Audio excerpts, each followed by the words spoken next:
Star Wars. What an iconic series that I kinda like occasionally. Now, I already talked about the series once or twice on my channel, but today we are ranking all of them, so let's jump right into it. There is almost nothing good about this movie. It introduces the worst character in all of Star Wars, Jar Jar Binks, has possibly the worst child actor in recent memory, and lacks any real reason to justify its existence. A lot of you are probably wondering why this is below The Rise of Skywalker, because that movie was equally, if not more cringe, but at least that movie is entertaining. This is just a bland, boring-ass movie that every 20 or so minutes makes a choice so goddamn stupid that it keeps you from turning off the TV. I would honestly rather watch Rise of Skywalker twice before this, again once, just because almost nothing happens. But what did I like? The fish was cool? You guys are gonna think that I'm just putting on a show and I don't really hate this movie that much, but I really do. Even what most people think is the best part, Darth Maul, isn't at all developed. When I say to someone, hey, why do you like Darth Maul? They respond in a very stupid way every single time. Because he's cool. I'll admit that his character design is mildly interesting, but Clone Wars Season 4 gives this man 1,000 times more character development in 3 minutes of one of those last episodes than a movie that's main appeal is that character. Wow. I actually had faith in Star Wars for once. They hit it out of the park with Force Awakens and did the same with Last Jedi with just a few minor errors. And then this happened. This movie is dumb. I don't need to tell you that it's dumb. You already knew that. New random love interest for Poe that is just thrown into the plot for absolutely no reason. A terrible kiss between two polarizing members of different sides of the war. Okay, seriously, who thought that was a good idea? Even the main antagonist is a clone of Palpatine. Like, bro, I thought we were past that shit.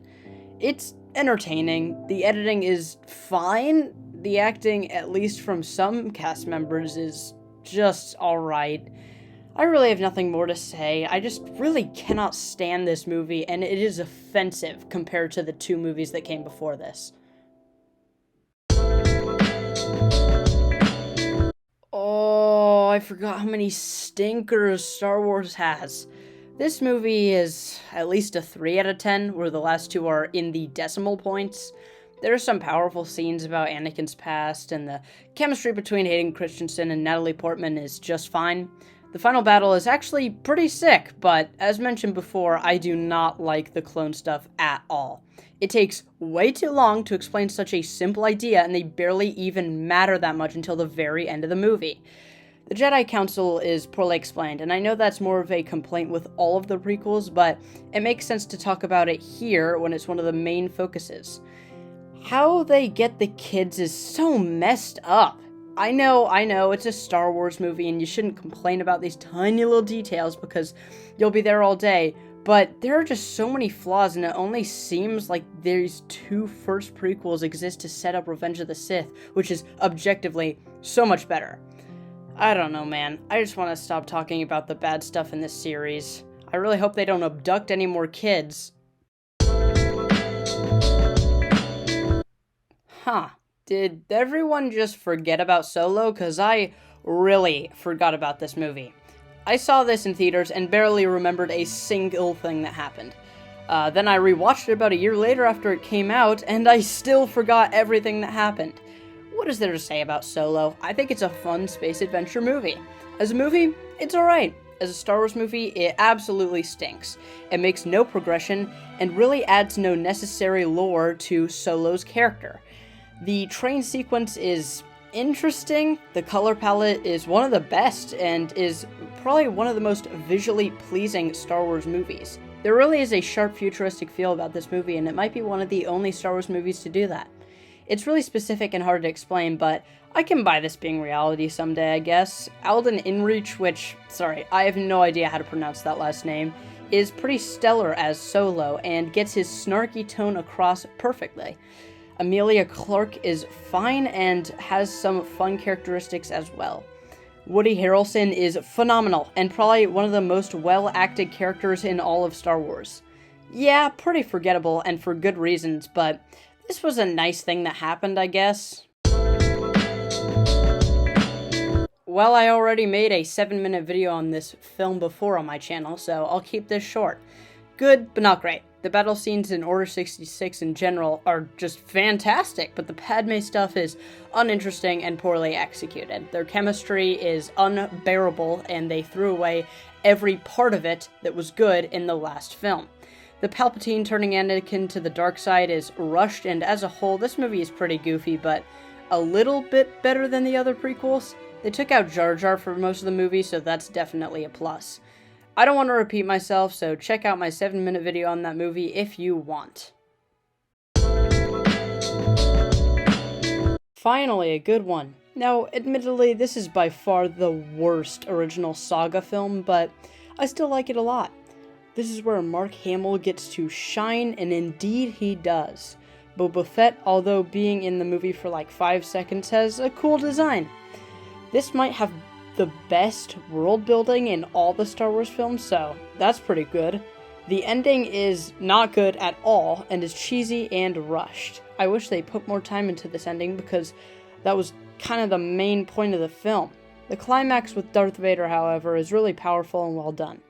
Overall, I think the second and third half could have been a bit tighter, but as it stands, it could be worse, and it's definitely entertaining and worth a watch.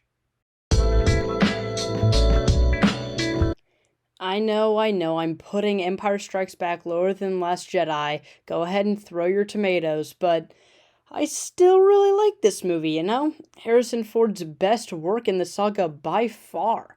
He gives a really touching and important performance. All the Sky City scenes are beautiful and interesting. Luke is objectively less annoying than he was in A New Hope. It's really good. I do have one problem, though, and it's pretty big. The pacing in this movie is so all over the place all the time. It goes from a fast-paced action sequence to 10 minutes of conversation between characters. I don't mind either of those things, it's just never consistent, and that annoys me. Apart from that, I also just don't really get the hype. Obviously, the twist was spoiled, and newsflash, I didn't see this in theaters, so I don't have the nostalgia for it. I'm gonna stop talking now because I'm worried someone's gonna write something dumb in the comments section talking about how I'm too young to understand or something like that.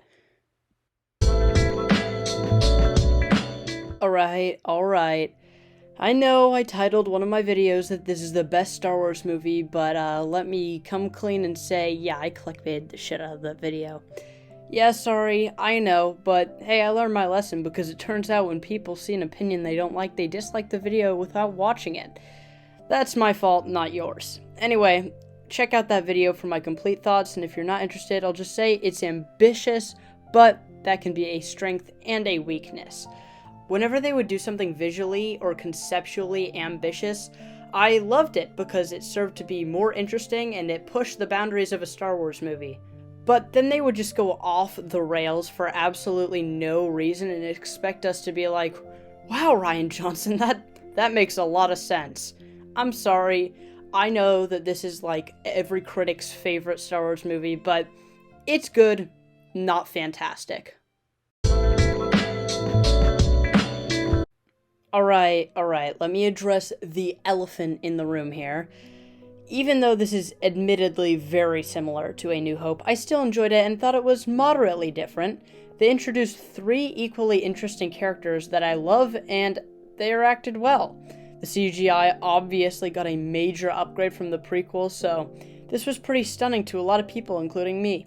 The writing is some of the best in Star Wars that goes along with the line delivery very well. The climax is phenomenal, and Han Solo has a very shocking scene, and I'll leave it at that to avoid spoilers.